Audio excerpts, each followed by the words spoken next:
The doctor's words hung in the air like a death sentence. "I'm sorry, Mr. Kang.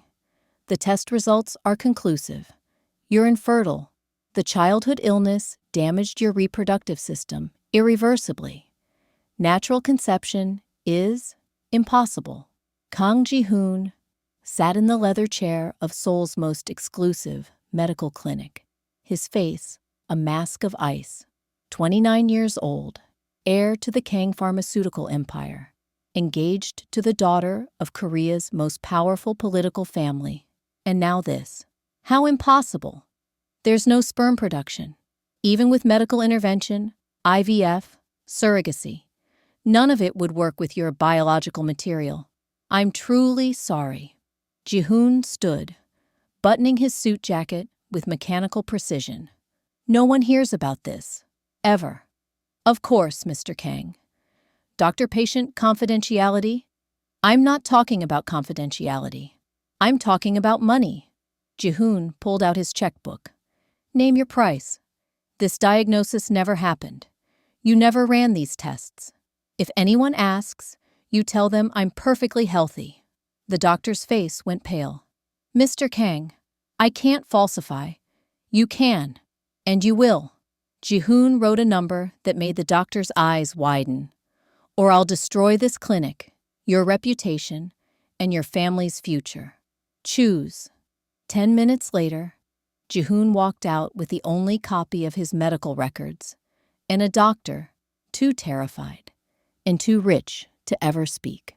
But the truth remained, burning in his chest like poison. Kang Jihoon, last male heir of the Kang dynasty, could never father children. Park Yuna was perfect.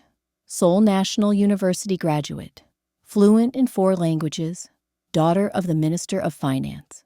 Beautiful in that calculated way. Designer clothes, perfect makeup, every hair in place. Their engagement had been arranged by their families when they were teenagers. In 3 months, they'd marry in Korea's wedding of the decade. Darling, I've been looking at venues for the honeymoon, Yuna said over dinner at the city's most exclusive restaurant. I'm thinking the Maldives. Very private, very romantic. Her smile was meaningful. I want to start trying for a baby right away. Mother says the first grandson should arrive within the year. Jihoon's jaw tightened. We'll discuss that after the wedding. But darling, I'm 27. I want at least 3 children, and we should start soon, I said after the wedding. His voice was cold enough to frost the wine glasses. Yuna's smile faltered. Of course, I just thought, never mind. The rest of dinner passed in tense silence. Jihoon barely tasted the $1,000 meal. All he could think about was the secret burning inside him, the lie he'd have to maintain forever. When he dropped Yuna at her family's estate, she kissed his cheek. I love you, Jihoon. I know you're under pressure with the company expansion. But remember, we're partners. You can tell me anything. He watched her walk away, guilt mixing with relief. He could never tell her anything. Jihoon first noticed her 3 weeks later. His penthouse required daily cleaning, 20,000 square feet of marble, glass, and excess. The cleaning service usually sent a rotating crew. But that morning, a new woman arrived. She was young, early 20s, he guessed. Korean, but her features suggested mixed heritage. She wore the standard cleaning uniform that couldn't quite hide her figure. Her black hair pulled into a simple ponytail. No makeup, no jewelry, except a small silver cross at her neck. What struck him were her eyes, dark, expressive, sad in a way that suggested she'd seen too much too young. I'm Han-sua, she said, bowing politely. I'll be your regular cleaner from now on. Please let me know if anything isn't to your standards. He barely acknowledged her. She was staff, invisible, but over the following weeks, he found himself noticing. She cleaned with quiet efficiency, never asking for anything, never speaking unless spoken to. She was always there when he came home late from the office, still working, sometimes past midnight, making sure everything was perfect. Once, he found her crying in the kitchen. She didn't see him, just sat on the floor with her hands over her face, shoulders shaking with silent sobs. He should have left, should have maintained the distance between employer and employee. Instead, he heard himself ask, "What's wrong?" She jumped up, wiping her face frantically. "Mr. Kang, I'm so sorry. I didn't hear you come in. I asked what's wrong." "Nothing. I'm fine. I'll finish the kitchen and—" "Sit down." He pulled out a chair. After a moment's hesitation, she sat. He poured 2 glasses of the whiskey he kept for guests, slid one across to her. "Drink." She stared at it. "I shouldn't. I'm not asking." She drank, coughed, drank again. Color returned to her pale cheeks. "Talk," he commanded. "My mother is sick. Cancer. The treatments are expensive, and my father left years ago. So it's just me and my younger brother. I work 3 jobs, but it's never enough. Today, the hospital said," her voice cracked, "they said if I can't pay, they'll stop treatment. I don't know what to do." She looked up at him with those dark, devastated eyes, and something cracked in Jihoon's chest. "How much?" "What? How much do you need?" "Mr. Kang, I can't. I didn't ask if you could. I asked how much." She named a figure. Large for her, pocket change for him. "Done. I'll have it transferred tomorrow." "I can't accept that. Consider it a bonus. Or a loan, if it makes you feel better. Pay me back whenever." He stood, signaling the conversation was over. "Don't cry in my kitchen again. It's unprofessional." But as he walked away, he heard her whisper, "Thank you. You saved her life." Something about those words haunted him for days. It happened 6 weeks before his wedding. Jihoon came home drunk. Rare for him. But the wedding planning had become suffocating, and Yuna's mother had spent 3 hours detailing nursery plans for grandchildren he could never give them. Sua was still there, finishing the living room. She looked up, startled, as he stumbled in. "Mr. Kang, are you all right?" "Perfect." He poured another drink with unsteady hands. "Absolutely perfect. Maybe you should drink some water. Maybe you should mind your business." She flinched, but didn't leave. Instead, she went to the kitchen, returned with water and aspirin, set them on the table in front of him. "You've been kind to me," she said quietly. "Let me return the favor." He looked at her, really looked at her. She was beautiful, he realized. Not in Yuna's polished, perfect way, but real, warm, human, in a way his world had forgotten how to be. "Do you know what it's like?" he heard himself say. "To be born with one job, continue your family's legacy, and fail at it before you even start?" "No, but I know what it's like to fail people who depend on you. I'm supposed to marry in 6 weeks, have children, heir and a spare. That's what my father always said." He laughed bitterly. "Except I can't. I'm broken, defective, and I can never tell anyone because it would destroy everything." "You're not broken."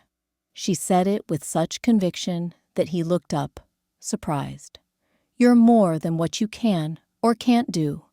You're—" She stopped, blushing. "I'm sorry. I'm overstepping. Finish it. You're kind. You saved my mother without hesitation. You treat the staff well, even when you're stressed. You work 18-hour days, trying to live up to impossible standards. That's not broken. That's just being human." The kindness in her voice broke something in him. One moment he was sitting. The next, he was standing in front of her, close enough to see gold flecks in her dark eyes. "I should go," she whispered. "Yes." Neither of them moved. "Mr. Kang." "Jihoon. My name is Jihoon. I work for you. This isn't. I know. But he was already leaning in, and she wasn't pulling away. And when their lips met, it felt like falling and flying at once. They made it to his bedroom, clothes discarded, like the rules they were breaking. She was nervous. He realized with surprise that she was inexperienced. He should have stopped, should have been gentle. Instead, he was desperate, trying to prove he was still a man, still whole, still capable of something real. Afterward, she cried again. But this time, he held her. I'm sorry, he said. I shouldn't have. Don't. She touched his face, the gesture achingly tender. Don't apologize for making me feel wanted, even if it's just tonight. Even if tomorrow, you go back to being Mr. Kang, and I go back to being the cleaning lady. Sua, it's okay. I knew what this was. She smiled sadly. I should go. Stay, please. She stayed. They didn't make love again, just held each other in the dark. Two lonely people, pretending they weren't alone. In the morning, she was gone, and Jihoon went back to planning a wedding to a woman he didn't love, for a future he couldn't provide. Soo-ah stopped coming to clean. The service sent someone else, an older woman, efficient but impersonal. Jihoon asked once what happened to the previous cleaner. Han Soo-ah. She quit. No notice. Very unprofessional. Said she had to leave Seoul for family reasons. Jihoon told himself he was relieved. It was better this way.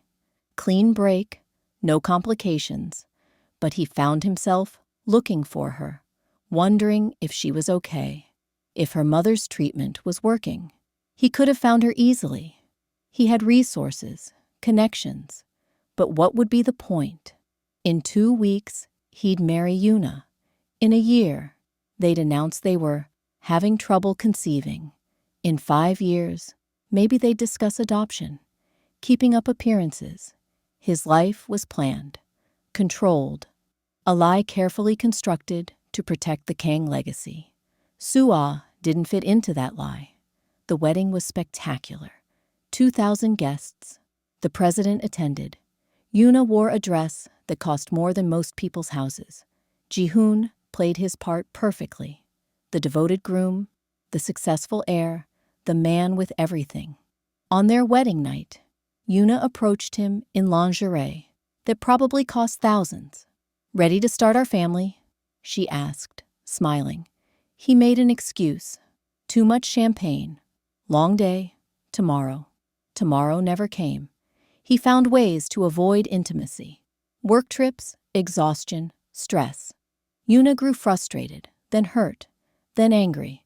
6 months into their marriage, she confronted him. What's wrong with me? Tears streaked her perfect makeup. Why won't you touch me? Do you have a mistress? Are you gay? Just tell me. It's not you. Then what?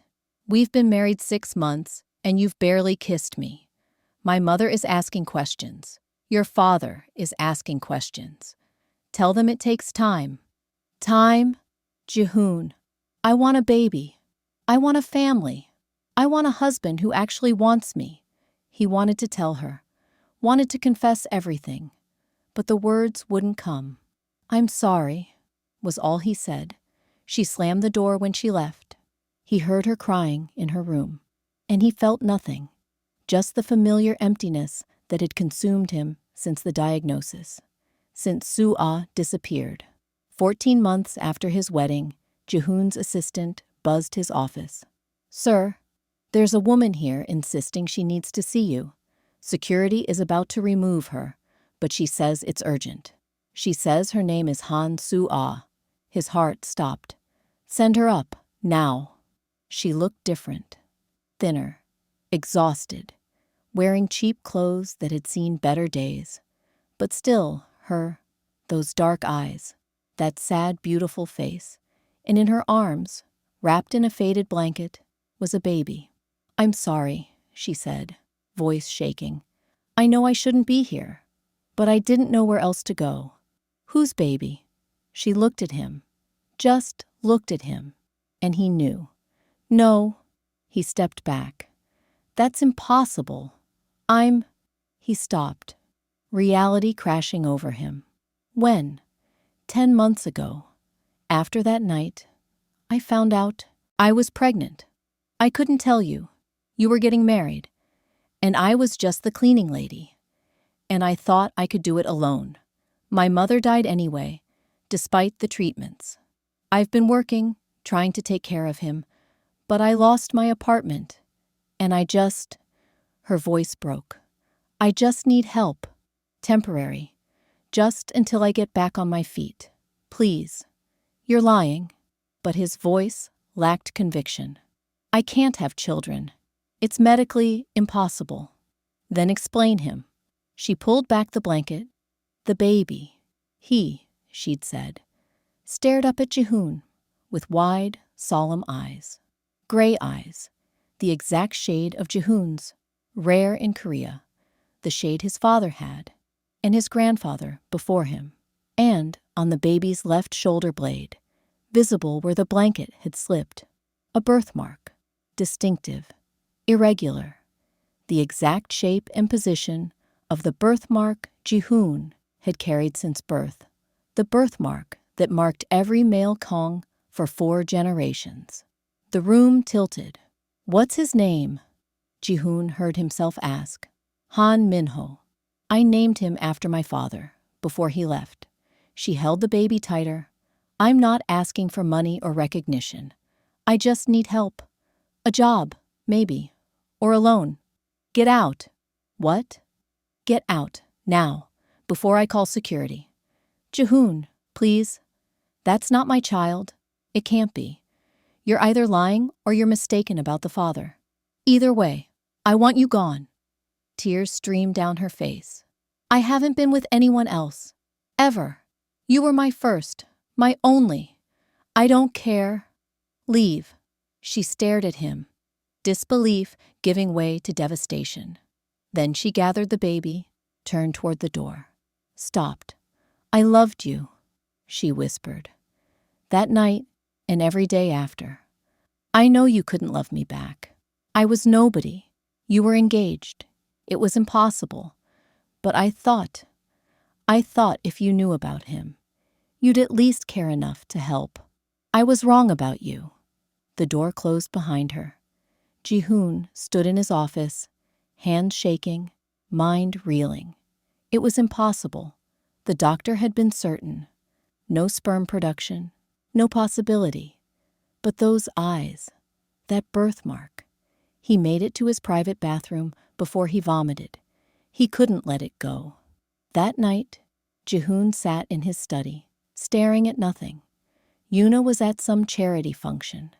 He'd begged off, claiming work, but he couldn't focus on anything except those gray eyes.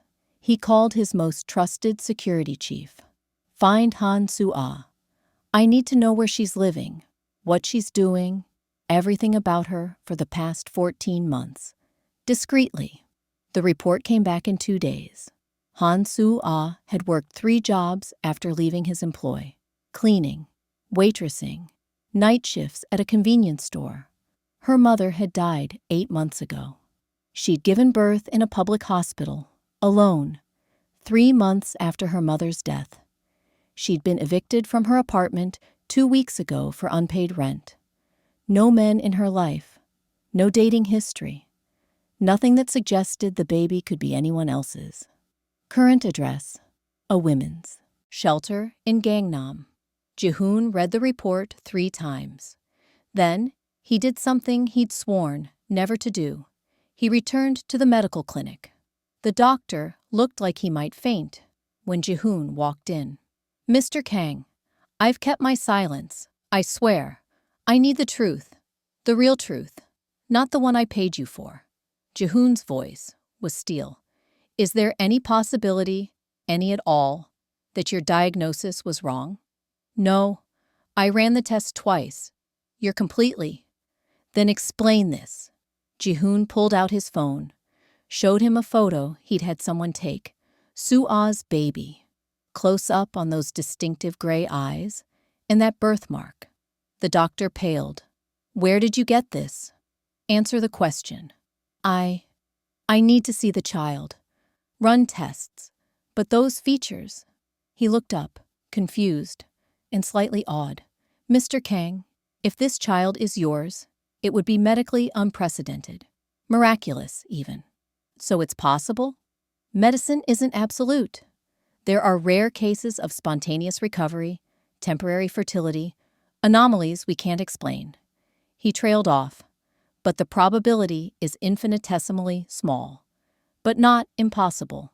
No, the doctor admitted. Not impossible.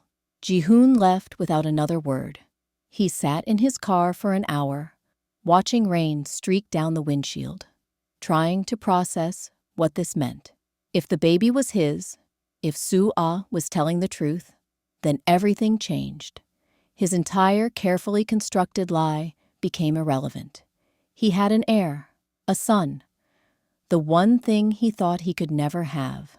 But that son was living in a shelter, with a mother Jihoon had thrown out of his office, a woman he'd treated like a liar when she'd been desperate enough to come to him for help, the woman who'd shown him kindness when he'd needed it most, who'd made him feel human for one night, who'd loved him, apparently, though he'd never earned it. He started the car. The women's shelter was small, underfunded, in a part of Seoul. Jihoon never visited. He felt eyes on him as he entered. A man in a $5,000 suit didn't belong here. The director tried to stop him. Sir, this is a women's facility. I'm looking for Han Soo-ah. Tell her Kang Jihoon needs to speak with her. The director's eyes widened with recognition. His name, his family, carried weight even here. I'll see if she's available. She made him wait 30 minutes. Punishment, probably. He deserved worse. When Soo-ah finally appeared, she looked exhausted. The baby was in a carrier on her chest, sleeping. She stopped several feet away, arms crossed defensively. What do you want? To talk. You made yourself clear in your office. I was wrong. Really? You figured that out in 3 days? Her voice was bitter, unlike anything he'd heard from her before. Or, did you come here to threaten me? Make sure I never tell anyone about him. I came to apologize. The words felt foreign in his mouth.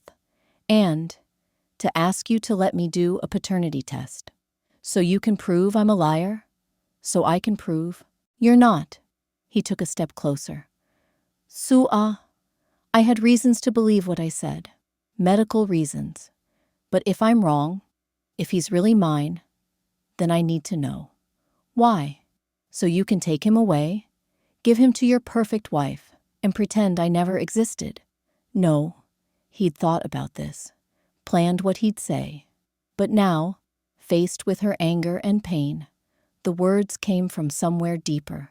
So I can take care of both of you, properly, the way I should have from the beginning. She laughed, harsh and hurt. I don't need your charity. It's not charity. If he's mine, he's a Kang. That comes with responsibilities, protection, resources. And what about me? You're his mother. Jihoon met her eyes. That makes you family. Tears glistened on her lashes. You threw us out. I know. You called me a liar. I know. You broke my heart once already, Jihoon. I won't let you do it again. Then let me prove I've changed. Let me do the test. If he's not mine, I'll help you anyway. Give you money, a job, housing, whatever you need. If he is mine, he stopped, emotion clogging his throat. If he is mine, then I've been given something I thought impossible, a son, and I don't intend to waste that miracle. She studied him. For a long time, the baby stirred against her chest, made a small sound. She soothed him automatically, her hand gentle on his back. One test, she finally said, but I have conditions. Anything. If he's yours, you don't take him from me, ever. I'm his mother. That doesn't change. Agreed. And you don't tell anyone until we figure out what this means. No public announcements, no family meetings. Just give us time to adjust. Okay. And Jihoon? Her voice softened slightly. Don't do this if you're not sure. Don't give him a father who'll walk away when things get complicated. He deserves better. We both do. I'm not walking away.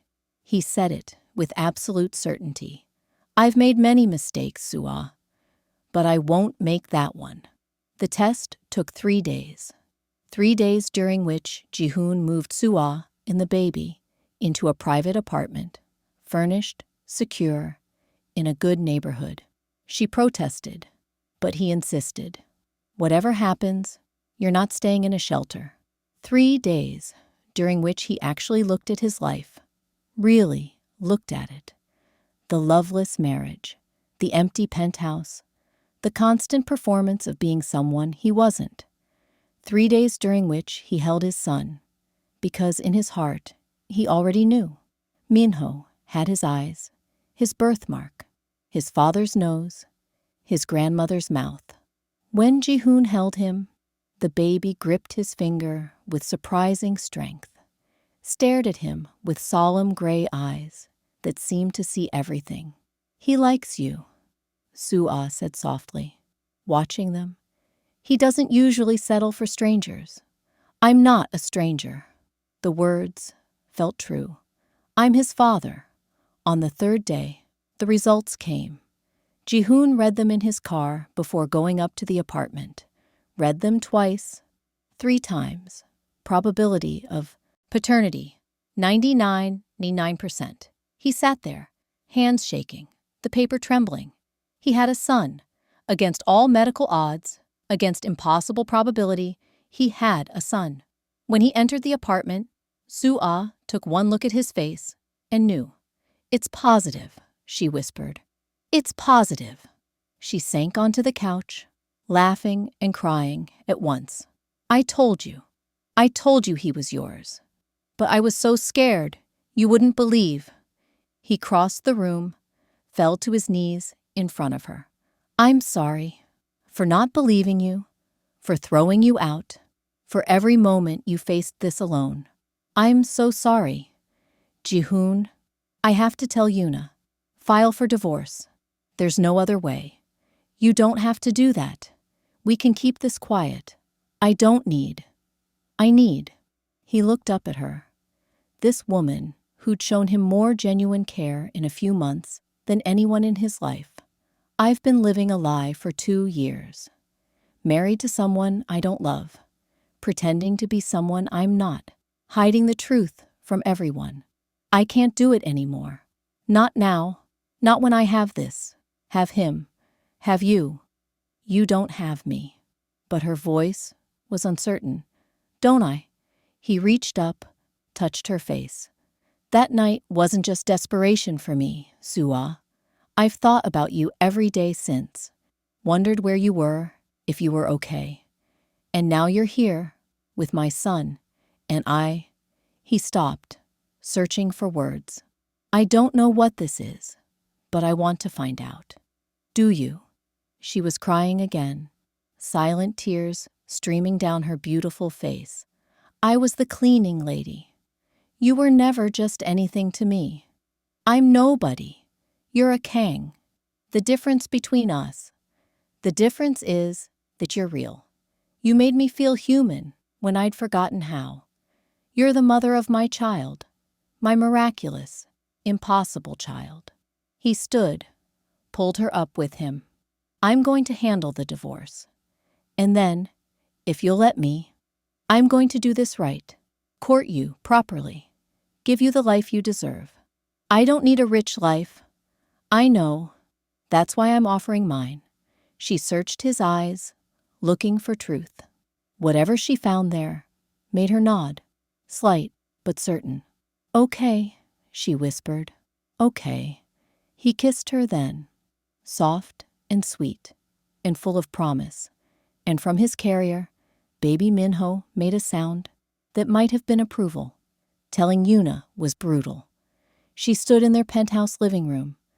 There, but it had never felt like theirs, as he explained everything. The infertility diagnosis, the lie he'd maintained, the one-night stand, the baby, the paternity test. With each word, her perfect composure cracked further. "You're infertile."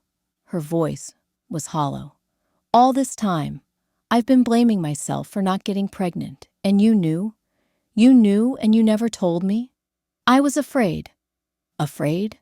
Afraid? She threw a vase. It shattered against the wall. "I spent a year thinking something was wrong with me, going to doctors, taking tests, wondering why my own husband wouldn't touch me. And you were just lying?" Yes, he wouldn't insult her with excuses. "I lied. To you, to my family, to everyone. And this woman, this cleaning lady, she got pregnant when you can't even—" Realization dawned. "It was around our wedding, wasn't it? While I was planning our future, you were fucking the help? It wasn't like that? Then what was it like? Enlighten me." She was crying now. Mascara running. All that perfect poise destroyed. "What was it like, Jihoon? Did you love her? Did you even think about me?" "No," he admitted. "I didn't think about you. I was drowning and she was there, and I made a terrible choice. And now she has your baby. Your miracle baby. The one thing you told me was impossible." Yuna's laugh was broken. "Do you know how this looks? The barren wife and the fertile mistress? You're not barren. It doesn't matter. That's what people will say. Poor Park Yuna couldn't even keep her husband interested, couldn't give him children." She wrapped her arms around herself. "My mother will be humiliated. My father's political career will be affected. Our families have been connected for generations, and you're destroying that for a woman you barely know. I know her better than I ever knew you." The words were cruel but honest. "We had an arranged marriage, Yuna. We were never in love. We were performing for our families. I loved you." Her voice broke. "Maybe not at first, but I learned to. I tried so hard to be the perfect wife, to make you happy, to give you everything you needed. And it was never enough, was it?" Guilt crashed over him. Because she was right. She'd tried. She'd been everything a Kang wife should be. It wasn't her fault that he'd never wanted that life. "I'm sorry," he said. "You deserve better than this, better than me." "I deserve the truth." She grabbed her purse, her phone. "You'll hear from my lawyers. And Jihoon, when this becomes public, and it will, don't expect mercy from my family. You just made a very powerful enemy." She slammed out, leaving Jihoon alone in the wreckage of their marriage. Yuna's family moved fast. Within 48 hours, the story was everywhere. Not the truth. They'd never allow that. Instead, Kang heir abandons wife for secret mistress. Pharmaceutical dynasty rocked by infidelity scandal. The cleaning lady who destroyed Seoul's power couple. The media circus was vicious. Paparazzi camped outside Sua's apartment. Reporters ambushed Jihoon leaving work. His father called him to the family estate for an emergency meeting. The Kang patriarch was 70, steel-haired, terrifying. He'd built the pharmaceutical empire through ruthlessness and strategy. He did not tolerate weakness. "Explain this disaster," he commanded. Jihoon stood before his father's desk like a soldier at court-martial. His mother sat nearby, silent, her face pale. "I had an affair. She got pregnant. I'm divorcing Yuna to take responsibility. You had an affair with a cleaning woman." His father's voice dripped contempt. "Do you understand what you've done? The Park family is threatening to pull all political support. Our stock dropped 3 points today. The board is demanding your removal from the succession plan. Then remove me." His father stood, face purpling. You'd throw away everything for some commoner and her bastard? He's not a bastard. He's my son, your grandson. Jihoon pulled out the paternity results, and he's the only male heir you've got. So I suggest you adjust your attitude. His mother gasped. His father grabbed the results, read them again. How is this possible? You told me 5 years ago you couldn't. He stopped. You've been lying to me, too? Yes. Why? Because I knew you'd disown me. Cut me off. Everything in this family is about legacy, continuing the bloodline. What use is an infertile heir? His father sank into his chair, suddenly looking all 70 years. And this woman's child is really my son, genetically confirmed. He has the gray eyes, the birthmark. He's a Kang, whether you acknowledge it or not.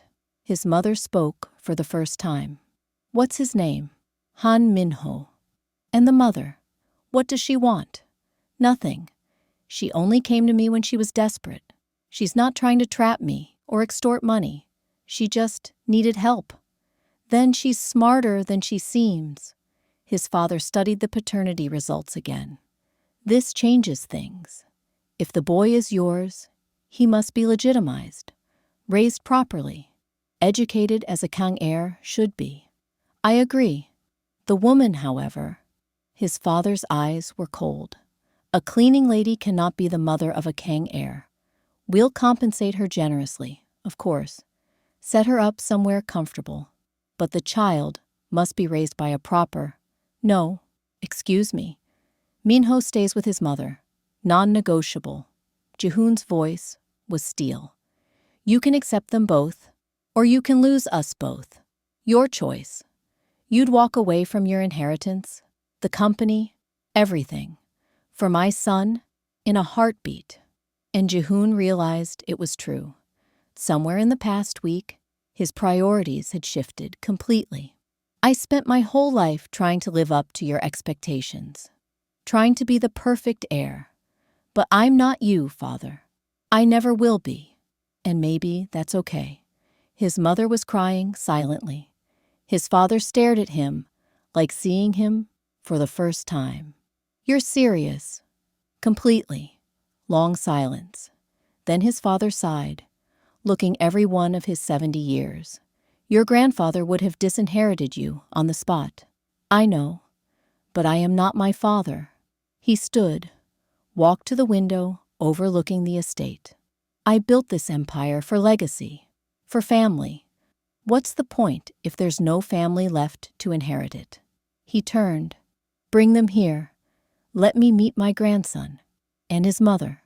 Jihoon's mother let out a sob of relief.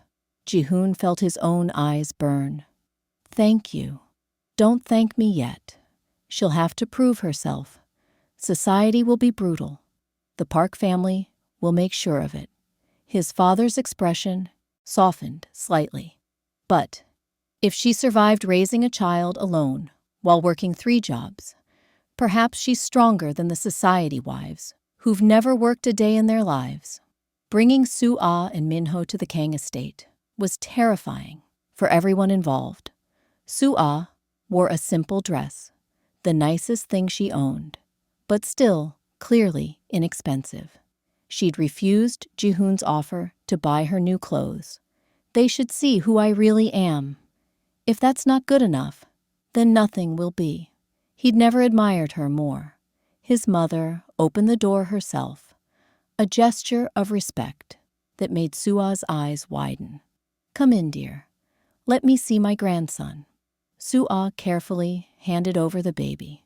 Jihoon's mother took him with practiced ease, and her face transformed. Oh, she breathed. Oh, he looks just like you did, Jihoon. And his eyes. Father, come look at his eyes.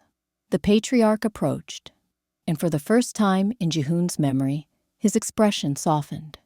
He looked at the baby, reached out one finger. Minho grabbed it with his tiny hand. Strong grip, his grandfather said approvingly. And he has the Kang look about him. Serious, observant. He looked at Soo-ah. You've raised him well, considering your circumstances. I did my best, sir. Why didn't you come forward sooner?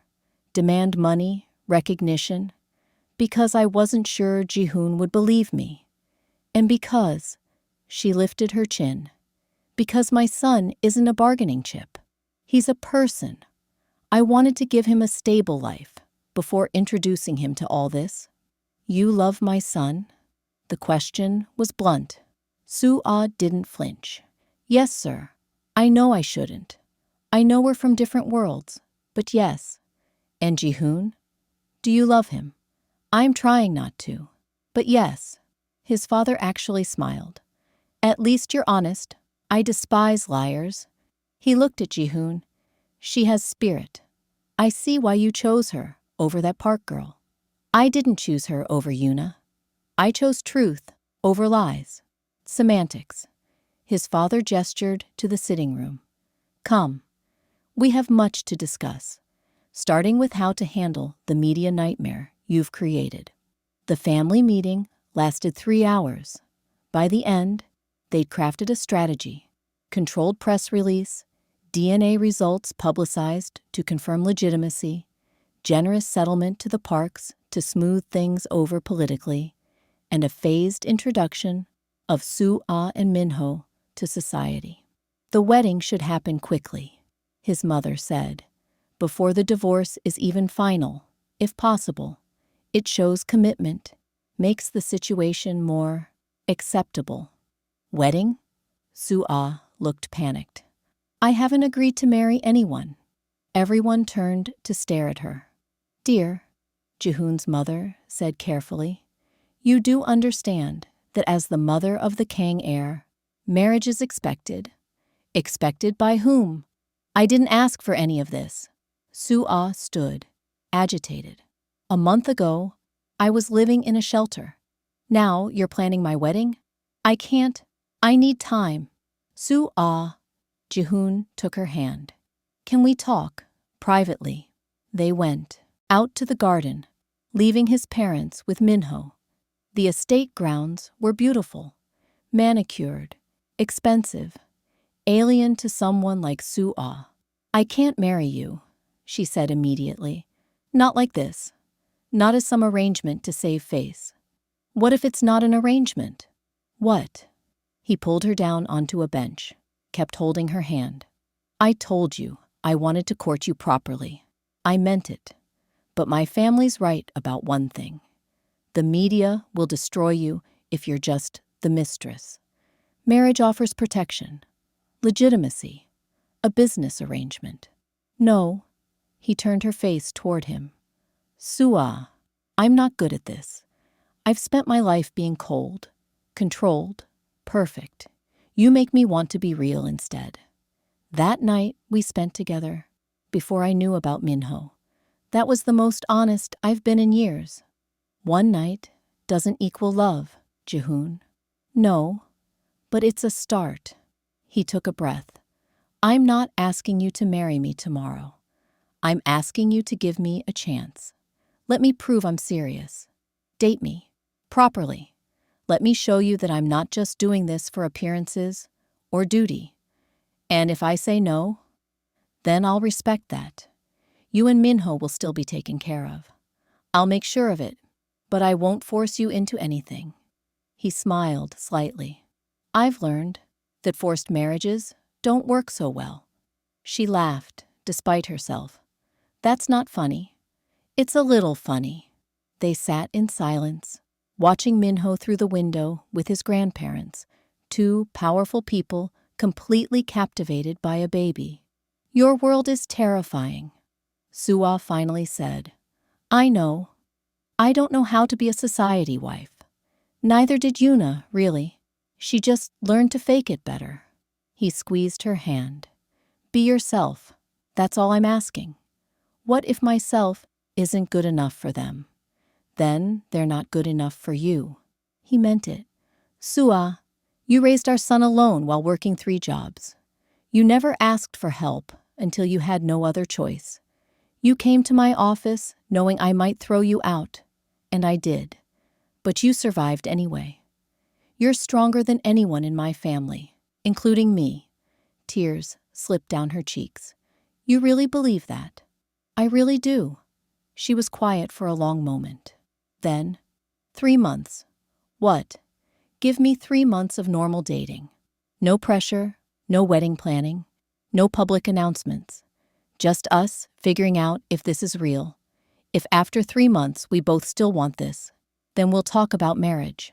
Relief flooded through him. Deal. And Jihoon, if you hurt me again, if you make me feel like the cleaning lady instead of an equal, I'll take Minho and disappear so thoroughly you'll never find us. I won't hurt you again. He kissed her hand, formal and sincere. I promise. The next 3 months were unlike anything Jihoon had ever experienced. He dated Soo-ah properly. Dinners at small restaurants she chose, walks in parks, museum visits. He learned about her love of art, her protective devotion to her younger brother, her dream of finishing her education someday.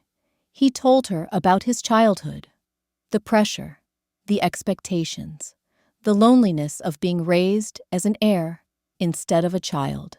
They went slowly. He kissed her goodnight at her door, held her hand in public despite the stares, brought flowers every Friday because she'd mentioned once that she loved fresh flowers, but never bought them for herself. And he was a father, really a father, not just biologically. He fed Minho at 2 a.m., changed diapers, learned to read baby cues, fell completely, devastatingly, in love with his impossible son. The media remained brutal. Photographers followed them everywhere. Articles dissected Soo-ah's appearance, her background, her appropriateness as a Kang wife. His mother helped, surprisingly. She took Soo-ah shopping, introduced her to society wives who were kind, ran interference with the cruel ones. You remind me of myself, she told Soo-ah one day. I wasn't born a Kang either. Married in from a middle-class family. They said I wasn't good enough, but I proved them wrong. How? By being myself, by raising good sons, by never apologizing for who I was. She smiled. You're stronger than you think, dear. You just need to believe it. The divorce from Yuna finalized in month 2. She'd taken a generous settlement and moved to the U.S., escaping the scandal, reinventing herself. Jihoon felt guilty, but relieved. By month 3, he knew. He took Soo-ah to the place they'd first met. Or rather, where her company had assigned her to clean. His penthouse. She laughed when she realized. Is this symbolic? Everything's symbolic with me. You should know that by now. He led her to the living room, where he'd set up a private dinner. But yes, this is where I noticed you, where I started caring, even though I didn't know it yet. They ate and talked and laughed. And when dinner was done, he got down on one knee. I know we said 3 months to decide, but I decided at month 1, week 1, maybe. He pulled out a ring, not the ostentatious diamond he'd given Yuna, but something Soo-ah had admired in a museum. Simple, elegant, vintage. I'm not asking you to be a Kang wife. I'm asking you to be my wife, my partner, my equal. Will you marry me? She was crying. What about your family? Society? All the people who say I'm not good enough?